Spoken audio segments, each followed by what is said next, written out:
ऐसा है, ये डिसीजन ये हुआ, इंडियन एम्बेसी से आए थे भाई साहब अभी, और इनके साथ यहाँ पे इमिग्रेशन ऑफिसर था, और इन्होंने ये बोला है कि जिनकी फ्लाइट 2 दिन बाद या 3 दिन बाद है वो सब ट्रांजिट एरिया में ही रहेंगे, उनको होटल में जाने की इजाज़त नहीं है।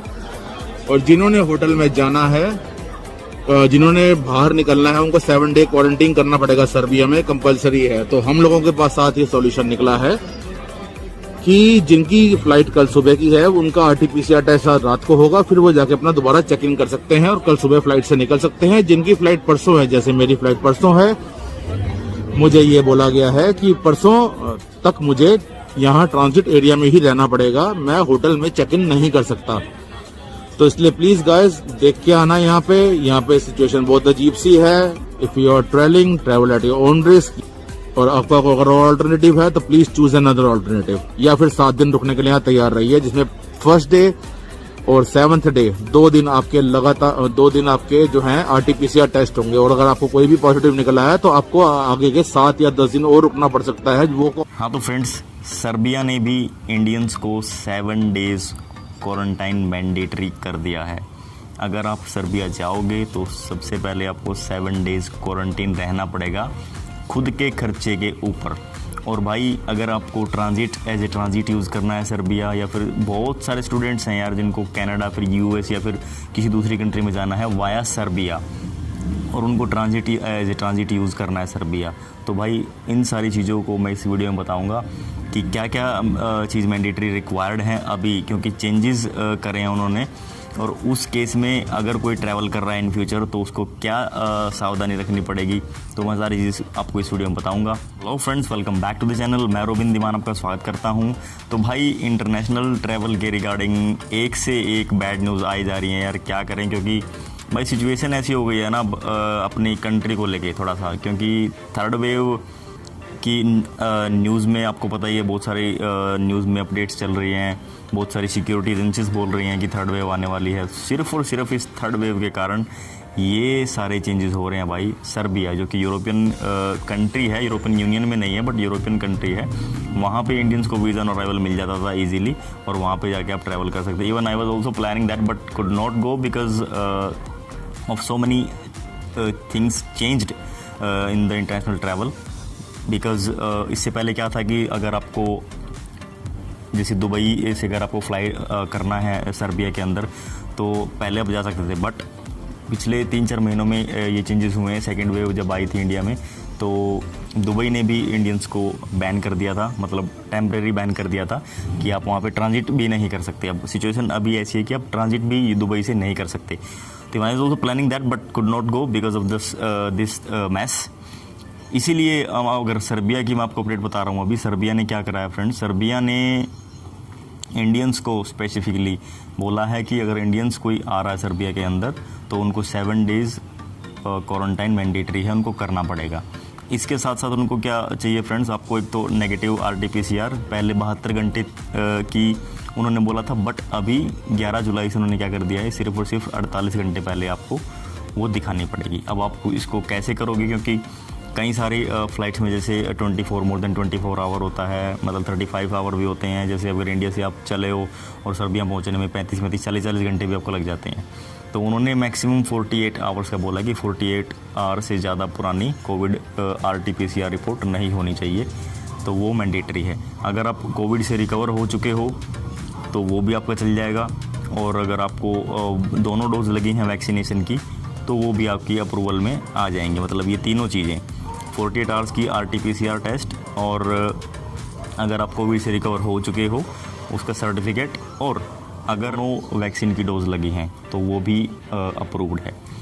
बट अगर आपको अभी क्वारंटाइन करना पड़ेगा मान लो वहाँ पे, तो आपको उसका एक्सपेंडिचर खुद ही बेयर करना पड़ेगा, क्योंकि अभी रिसेंटली जब 11 जुलाई को उन्होंने डिक्लेयर किया, क्योंकि मोस्टली काफ़ी सारे इंडियन टूरिस्ट वहाँ पे जाते हैं, तो और इंडियन स्टूडेंट्स भी वाया सर्बिया होके आगे जाते हैं। तो वहाँ पे एक लुफ्तांसा की फ़्लाइट गई थी, उसमें बहुत सारे लाइक अराउंड 200 इंडियन पैसेंजर्स थे, उन सबको वहाँ पे बहुत सारी प्रॉब्लम हुई।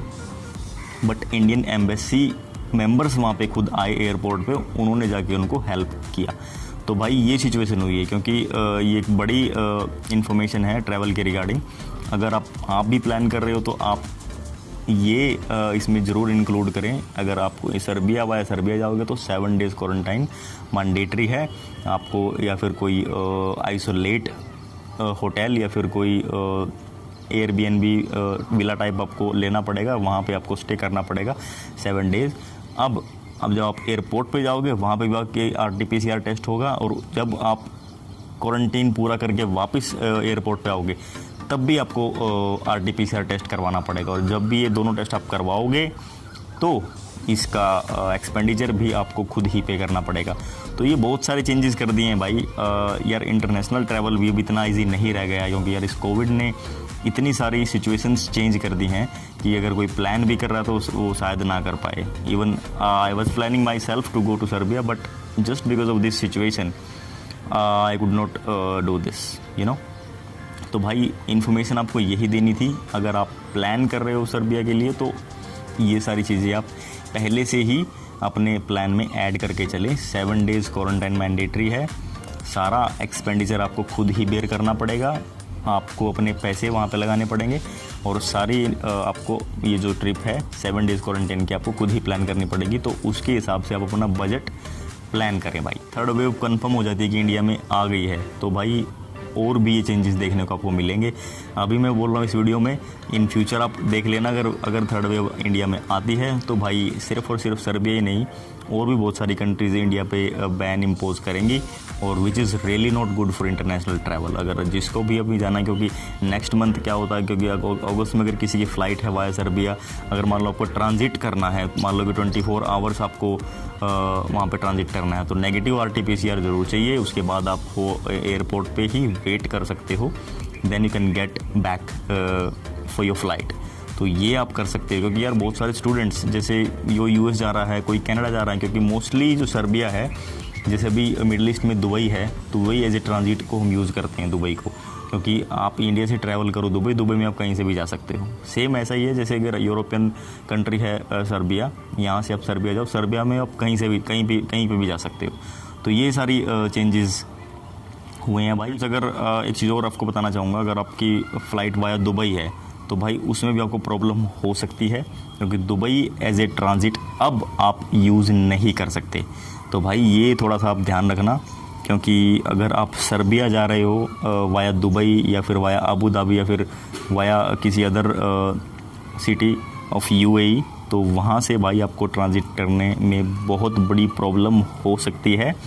आप कंफर्म मान के चलो, क्योंकि अभी I spoke to one of my friend, क्योंकि अगर वो जब वहाँ पे जा रहा था तो उसको भाई डिपोर्ट कर दिया। तो इसीलिए इन्फॉर्मेशन भी आपको देनी थी। अगर आप वाया दुबई अगर आपकी फ़्लाइट है, अगर आप उसको कैंसिल कर सकते हो या स्किप कर सकते हो, कर देना, क्योंकि भाई उसको भी डिपोर्ट कर दिया just because he was an Indian, और सिर्फ इंडियन होने के नाते उसको वहाँ से डिपोर्ट किया गया है, क्योंकि इंडियंस को उन्होंने बैन करा है। और बैन अभी टेम्परेरी है, बट अभी ये आगे एक्सटेंड हो सकता है, क्योंकि भाई थर्ड वेव का इशारा चल रहा है न्यूज़ में, सिक्योरिटी एजेंसीज में, सभी जगह थर्ड वेव का इशारा चल रहा है। बट उसी के चलते ये सारी चीज़ें हो रही हैं। तो इस चीज़ का आप थोड़ा ध्यान रखना। अगर आप वाया दुबई जा रहे हो तो प्लीज़ कहीं ना कहीं कंफर्म करके, क्योंकि अगर कंफर्म भी यार आप तब करोगे आपको एग्जैक्ट इन्फॉर्मेशन कहीं पे मिलेगी। इंडियन एम्बेसी पे अगर आप कंफर्म करोगे वो भी आपको बोलेंगे यार आप एयरलाइन से बात करो, आप अपने इमिग्रेशन डिपार्टमेंट से वहाँ पे बात करो। तो वो मतलब एक सेटिस्फेक्शन आंसर नहीं है उनकी तरफ से भी। तो इस चीज़ का आप थोड़ा ध्यान रखना, क्योंकि भाई दुबई में भी ट्रांजिट की प्रॉब्लम हो रही है इंडियंस को स्पेशली। तो इस चीज़ का आप थोड़ा ध्यान रखना। ये इन्फॉर्मेशन भी आपके साथ शेयर करनी थी, ताकि कोई भी अगर ट्रैवल कर रहा है वाया दुबई या फिर वाया अबू धाबी तो उसको भाई प्रॉब्लम सर्बिया ने कर दिया है। बाकी और भी ट्रैवल प्लान चेंज होने वाले हैं। अगर ये सिचुएशन थोड़ी और ख़राब हो गई तो डेफिनेटली चेंजेस होंगे। जो भी चेंजेस होगा या जो भी इन्फॉर्मेशन होगी आपको शेयर करने लायक, definitely I will be sharing. बाकी अगर ये वीडियो आपको अच्छी लगे तो इसको शेयर करना यार। बाकी मिलता हूँ next another informative video. Thank you so much. अगर भाई किसी को कोई इन्फॉर्मेशन लेनी है तो डिस्क्रिप्शन में आपको इन्फॉर्मेशन मिल जाएगी, कॉन्टैक्ट्स मिल जाएंगे, आप जाके चेक कर सकते हो। बाकी मिलता हूँ नेक्स्ट वीडियो में यार। Thank you so much, take care, bye bye.